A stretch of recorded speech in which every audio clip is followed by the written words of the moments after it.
In today's video, I'm going to show you how to add social media icons in Webflow.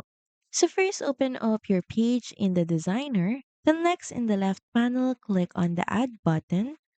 So here, simply search up for the image element and drag it onto your page. So if you're using custom icons, you can just look or Google it up and save it on your computer.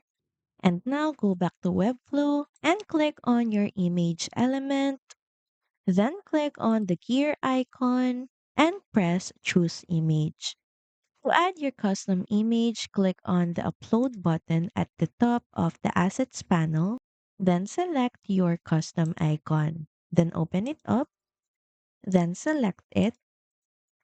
It will then be automatically added to your image element. Do the necessary adjustments for your icon. Then next is right click on it and wrap it in link block. And in the settings panel, simply paste your Facebook URL. And you also have an option that the URL opens in a new tab once the icon is clicked by a user.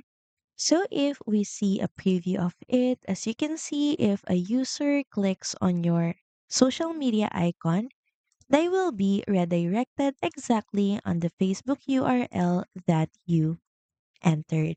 You can customize the appearance of your icons with the style panel. So that's pretty much it. Thank you very much for watching this video, and I'll see you again on the next one. Bye!